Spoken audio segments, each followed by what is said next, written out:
That's Jackson Taylor, Clemson commit, Walton 2025, and a top 5 shortstop in Georgia in the class. Jackson, man, appreciate the time. Appreciate you. Thank you for having me. So looking at the profile on you, you're running around 6'8" in the 60, got that exit velo into the 90s. I know the scouts talk about you being a vacuum cleaner at shortstop. Tell me, what were those points of emphasis for you going into your junior year? Spots where you felt maybe I could just get a little bit better? You know, for me, it was kind of, moving laterally, in the infield, and then, even now, getting length in my swing, getting length in my stride, being able to get out more, get some more length in there, but, really just making the most of the opportunities I've been, presented, So you were a guy who went to the future games for Georgia this past season. I'm always interested in somebody who's had that experience and kind of how it changed their life from a recruiting standpoint. So what impact did the future games have on you when you ultimately get in that Clemson Absolutely. commit? Yeah, I mean, before the future games, not, a lot of looks or whatever, I got a great opportunity to play in it, happened to make the most of it, but really that was a game changer for me, man. The future games really changed everything. So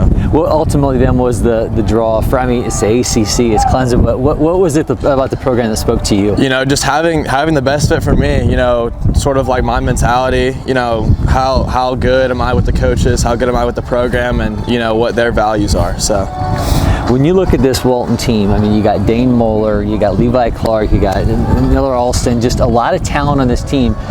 Expectations, but I'm sure there's this sense of like, expectations are a privilege. How do you guys kind of approach that? Yeah, I mean, just making the most of those opportunities, like you said, so a lot of guys are on us, a lot of eyes are on us, so just making the most of it, man.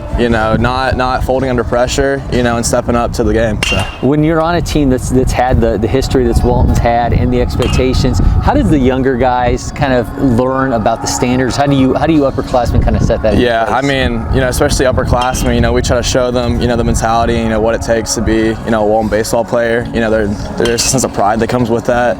We just try to show them early, and kind of, in practices, we try to get them involved as much as we can. So you guys obviously want this to be an extremely long season. How do you prepare yourself physically to get ready for that grind? I'd say take it just day by day.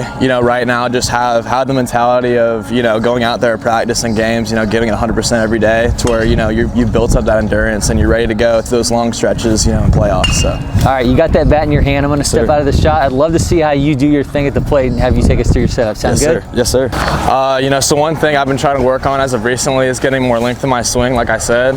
So when I step in the box, I like to be more in the back of the box, have as much time as I can, and really try to get in my back hip and back leg. That's one thing that I really try to focus on, to really like maximize how hard I'm hitting the ball.